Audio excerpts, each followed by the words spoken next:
Well,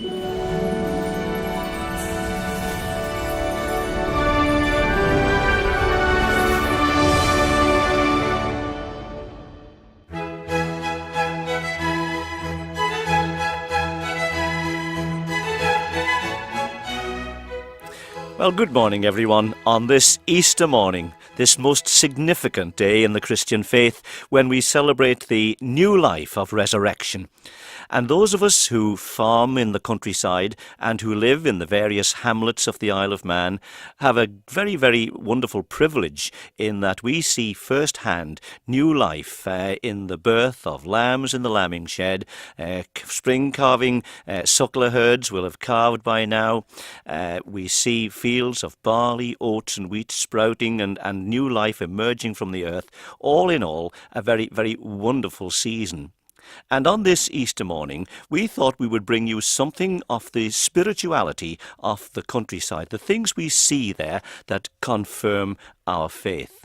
I'm joined on this programme by two good friends, Carol Little from Glenmay, who has been on with me before on this programme and who has a wide repertoire now of poems written by both local poets and by those who are nationally and historically known.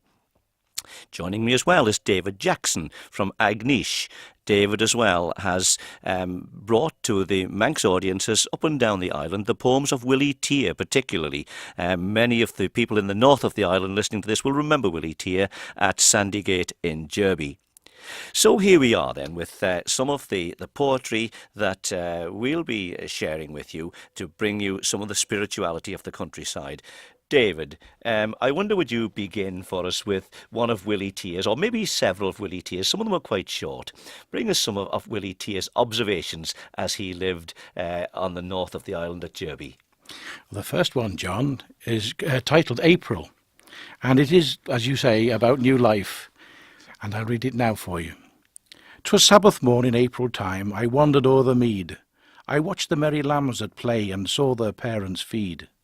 As sweet content hung o'er the vale, on bird and beast and flower, I gazed with soul-inspiring joy, and blessed the passing hour.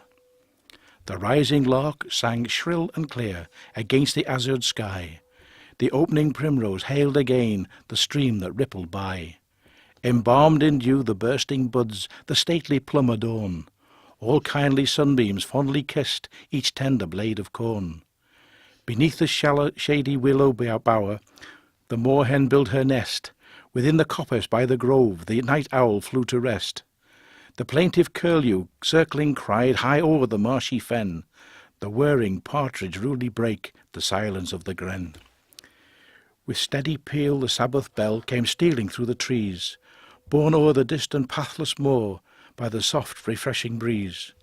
Sweet redbreast at the cottage door poured forth her cheerful lays, as if to hail the dawn of spring and bless this day of days. While nature's pleasing features smile over every hill and cove, if this mortal span belongs, what of the realms above, where Sharon's rose in splendour blooms and doth his fragrance pour, where streams of fullest rapture flow on yonder happier shore? I think that expresses what you've been trying to say, John.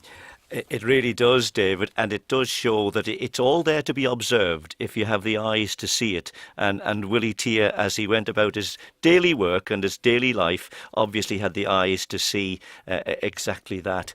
That's a lovely poem, David. Thank you for bringing that to us, and I know you've got some more for us later on. Carol, earlier on in this series, I remember you after a ploughing match programme that we did from Cronkavoddy, reciting for me the Song of the Plough. A lot of ploughing will be completed by now, but it does set in context the farmer's role in society.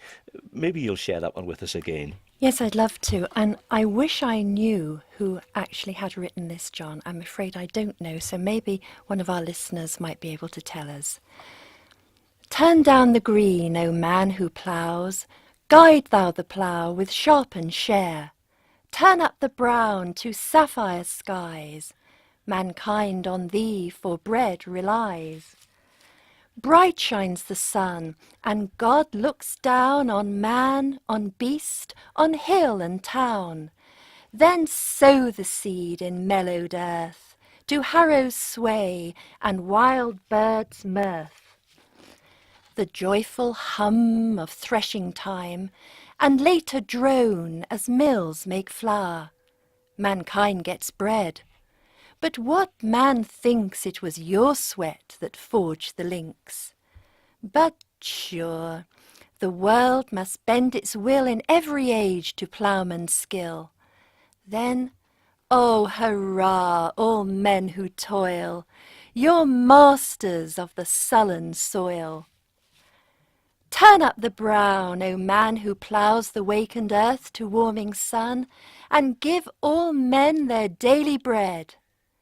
Your work is God's, for he has said he'll bless your work, your plough team too. Reward is sure for what you do. Then, oh hurrah, sons of the soil, God speed the plough, God bless your toil. Carol, I wish too I knew who wrote that piece of poetry, because it really does set in context the role of the farmer, and it gives us some encouragement, I think, to see that that role is still as important as ever. I'd like to bring you a piece now that I've shared with you before, perhaps several times. It's from a book that I obtained some time ago called Country People, an Endangered Species. It's written by Tony Hodgson. It's not actually written by him, it's compiled by him, because he has brought together many quotations from different books, different stories, and different sources. Here's one now from Amaryllis at the Fair. Under the wall was a large patch recently dug. Beside the patch, a grass path, and on the path a wheelbarrow. A man was busy putting in potatoes. He wore the raggedest coat ever seen on a respectable back. As the wind lifted the tails, it was apparent that the lining was loose, and only hung by threads. The ruffs were worn through. There was a hole beneath each arm, and on each shoulder the nap of the cloth was gone. The colour, which had once been grey, was now a mixture of several soils and numerous kinds of grit. The hat he had on was no better. It might have been made of some hard pasteboard, it was so bare. Every now and then the wind brought a few handfuls of dust over the wall from the road and dropped it on his stooping back. The way in which he was planting potatoes was wonderful. Every potato was placed at exactly the right distance apart, and a hole made for it in a general trench. Before it was set, it was looked at and turned over, and the thumb rubbed against it to be sure that it was sound. And when finally put in, a little mound was delicately adjusted round it to keep it in its right position till the whole row was buried. He carried the potatoes in his coat pocket, those, that is, for the row, and he took them out one by one. Had he been planting his own children, he could not have been more careful. The science, the skill, and the experience brought to this potato planting you would hardly credit, for all this care was founded upon observation, and arose from very large abilities on the part of the planter, though directed to so humble a purpose at that moment. What a super picture of a character that conjures up, and how real and how simple the faith of many in the countryside, and very, very accurately captured there by Richard Jefferies in that quotation excerpt from Amaryllis at the Fair. David, have you got some more of Willie Tears that you could share with us? Yes, John, I have a couple of small ones here which I think you'll enjoy. The first one is called The Gorse. Ne'er have I seen so prodigal a sight, it fills the rustic wanderer with delight. The gorse runs riot, exquisitely fair, a warm sweet fragrance fills the April air. Its golden pinions roll before the breeze, like sunlit waves on oriental seas. 1,000 clumps are scattered o'er the plain, like crape embroidery on a counterpane. Full many a songbird weaves her mud-lined nest with this labyrinth of loveliness. Here, as I pause upon this lowland lea, I feel compelled by common courtesy, e'en as the spellbound naturalist from Sweden, to fall upon my knees and thank the God of heaven. And the second one is looking the other way now, looking up to the stars. Lo, the celestial ceiling gleams with light. 10,000 lanterns, exquisitely bright, shine down upon the unresponsive earth. From whence have these mysterious orbs their birth? Do mortal beings on those shores reside, tenants of pain, of pleasure, and of pride? Do crowded streets beside an alien sea throb with the pulse of frail humanity? Does the sun shine with health-dispensing ray, or night secure the closing of the day? Does genial spring with verdure clothe the ground, or winter cast her sable cloak around? Till time returns to her eternity, my God, I leave the mystery with thee. I think they're wonderful. And It's true, David, isn't it? Those who have the eyes to see in the countryside, the evidence is all there. it is indeed. And Willie Tier captured that, and he obviously had the eyes to see it. And a deep, deep spirituality there in that, so obviously captured by Willie Tier. Indeed, yes. And what a marvellous talent that many people knew little about, really, in a man who just went ordinarily about his daily life amongst the people of the north of the island, and yet had such a talent to, and has left us this wonderful legacy. I think it is a legacy. And when you think he spent most of his working life in Douglas, in a drapery shop, Yes. it really, it's a marvellous thing to be able to capture in words Yes. what an artist would capture in paint. Indeed. I've heard it said that a farmer's wife is a woman who can put a bale on an elevator at the bottom and have dinner ready by the time it gets to the top. But Carol, now you have a poem which is The Wives' Tale. Would you like to share that with us? It is indeed, John, and I think there's going to be many wives out there who are going to be nodding their heads over this. It's by Seamus Heaney, and Seamus Heaney grew up in Northern Ireland. He was born in 1930, and he was obviously a great observer of what went on in the countryside. When I had spread it all on linen cloth under the hedge, I called them over. The hum and gulp of the thresher ran down, and the big belt slewed to a standstill, straw hanging undelivered in the jaws. There was such quiet that I heard their boots crunching the stubble 20 yards away.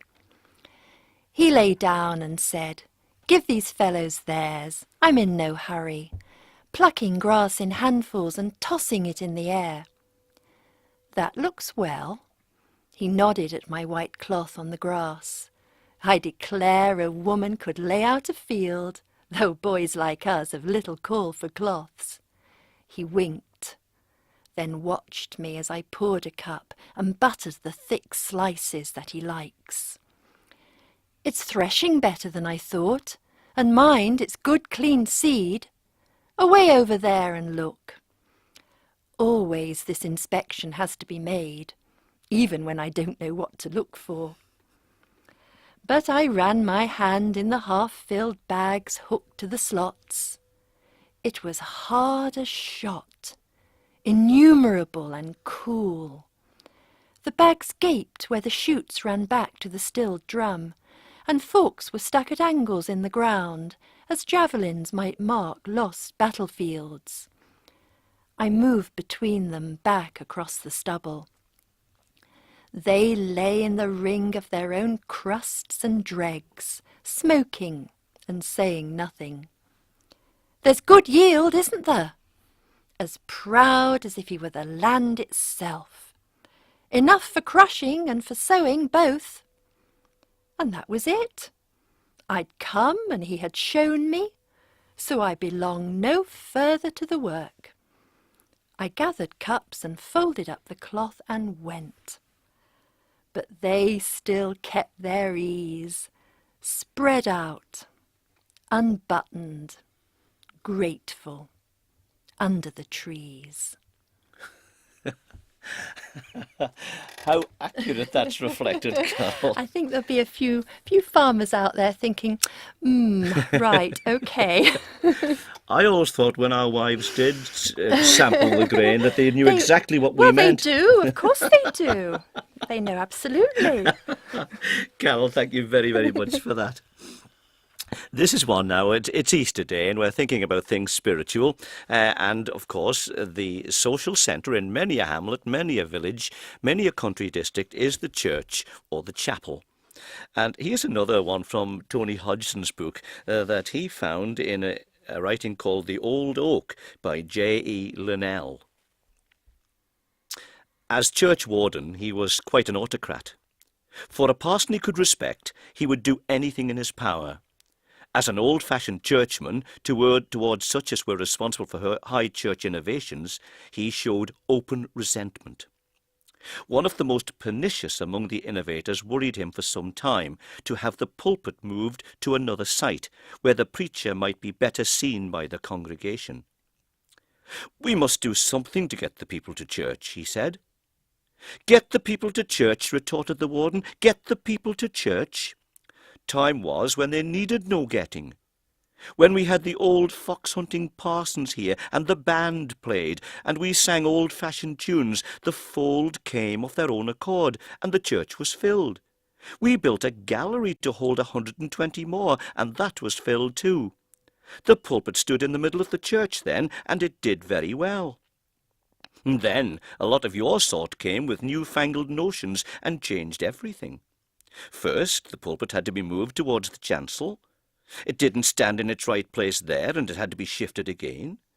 You've taken half the gallery away, and even then you can't half fill the church. Soon there'll be no congregation at all, and all you can suggest is to move the pulpit again. The pulpit will not be moved. It isn't the pulpit, man. The pulpit's all right. It's the damn fools like you who get into it that empty the church." And I have to remind listeners, for those who don't know, that I am a Methodist local preacher, and I take my share of the criticism that quotation implies, and I'll take care in future to avoid such criticism. But I thought I would share that with you, told very largely against myself. David, have you got any more of Willie Tears? I know he has a whole book published, and you have that book in front of you. Perhaps you've found one or two more you can share with us. Yes, I think there's one here called Ploughing, which again summarises what we're trying to get across today. And I'll read it for you. I loved to roam the countryside in the early days of spring, when the horses strain on the brethricks, and the brethricks strain on the quing, and the lately tarnished ploughshare is burnished a silvery white, and the coulter cuts through the fertile clod from dawn till the waning light. The ploughman holds the guiding reins as he travels up and down, and piece by piece the verdant sward is turning a golden brown. The horses move at a steady pace, their heads erected high, and the seagulls circle, sweep and dive with a weird and piercing cry. 'Tis dusk, and the sun has dropped below the horizon's rosy verge, and one by one from the vaults of heaven the silent stars emerge. The ploughman unhooks his faithful team and leads them home to rest, as the last faint glimmer of evening light fades away in the west. 'Tis late. The moon in the cloudless sky doth her ageless vigil keep. The horses are safe in the stable, and the ploughman is fast asleep. He dreameth not of his weary toil, or his wanderings o'er the lea, but of golden sheaves of the harvest home, and the Melia yet to be. Looking forward to the future as well as today. That paints a super picture, David, particularly that passage where you start "'Tis dusk," and the whole mood changes and becomes more reflective on a busy day, and Willie Tears captured that so very, very well. I love that one, David. Thank you very much for bringing that to us. It's a pleasure. Carol, have you got one more? I know you've got a William Wordsworth one for us. Yes, I Would you like have. to share that Yes. one with us? There's one I found here called The Shepherd and His Dog. And he wrote this in 1805, so it's nearly 200 years old, just amazing.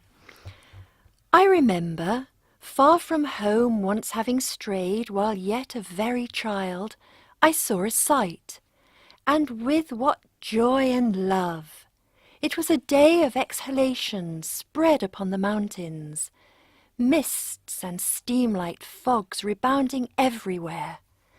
Not vehement, but calm and mild, gentle and beautiful, with gleams of sunshine on the islet spots and loopholes of the hills. Wherever seen, hidden by quiet process, and as soon unfolded to be huddled up again. Along a narrow valley and profound I journeyed, when aloft above my head, emerging from the silvery vapours, lo, a shepherd and his dog in open day.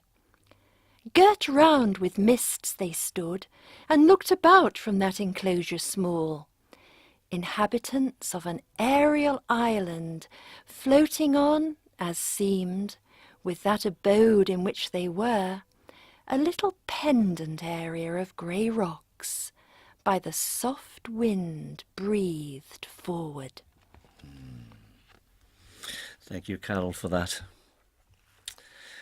David, have you got one more from Willie Tear's book? I have, called The Wandering Muse. He referred to himself as a muse. And this is subtitled Manxland, April to June. Fresh tinselled frosts of April's morn, with braided pride the hills empty. The silent sentinel retires from her lone vigil o'er the world. Gay linnets chant the flowery spray, ascending warblers meet the skies. Above the arches of the grove the crimson sun doth cheerful rise. Soft, kindly solar rays descend, and in their downward venture bring the varied lineaments of life, the vernal traceries of spring, fresh, frisking lambs which love to catch the sun's irradiating beam, skip lightly on the daisied bank that slopes towards the silver stream.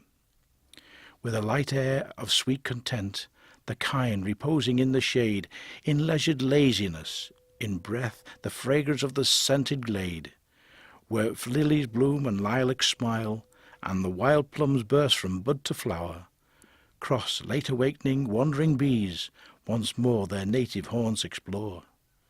The artless swallow then appears, and wheels her flight on lightning wing. Unbridled beauties leap to life, awakened by the breath of spring. Close by yon slowly winding stream, low shaded by the leafy fern, the wild dove murmurs in the wood, awaiting for her mate's return. Where sweet the wild rose richly blooms, in smiling beauty by the dale, or where the towering chestnut furls her fronded canvas gainst the gale, within the clustering woodbine bower that bears the marks of morning dew, the muse has delved in nature's lore, and richer lessons from her drew. And all that can be observed by any who care to partake of whatever the Manx countryside has to offer. It's all there to be seen and to be observed as we drive round or walk the footpaths. David, thank you very much for sharing Willie Tear's poetry with us. Some time ago, I was given a book called Kelly from the Isle of Man. It's a book which contains the poetry of one Ronnie Fell, sadly no longer with us, but many will remember Ronnie as he lived in Union Mills. He too was a great poet. I know Carol has read this poem for us on Easter Day on previous occasions, but it is so appropriate, it is such a moving piece of poetry that I've asked Carol to read it again. Carol. Yes, this is called The Witness, and it's definitely a poem with a message. As I looked at the man on the cross, on the hill, I turned to my neighbour and said, was he a murderer or a thief, that the Romans wanted him dead? But my friend replied that neither was true. It was just a political ruse, for the man just crucified had claimed that he was the King of the Jews. As I looked at the man on the cross on the hill, with his spurious crown of thorn, I wondered what manner of man this was that had merited such scorn. He had power to heal the sick and the lame, and to raise the dead from the grave. He said he had come to save the world, but himself he could not save. As I looked at the man on the cross on the hill, and the blood that had trickled down from the nails that were holding his hands and feet, on his face from beneath that crown, the man at my elbow turned and said, "Once I heard him preach that love would overcome the world, and God was within everyone's reach." As I looked at the man on the cross on the hill, came a voice from the darkening sky. "This was my only son," it said, "and you have watched him die. Would you care to see any son of yours suffer such awful pain? Then pray that your sons will pray to him, that he shan't have died in vain." Carol, thank you very much for sharing that with us. A marvellous, marvellous piece of poetry from, sadly, the late Ronnie Fell. Tremendously moving, isn't it? Very thought-provoking. I want to finish this programme with a true story. And it involves Margaret, my wife, and myself, when we came to Bollawillian in 1965.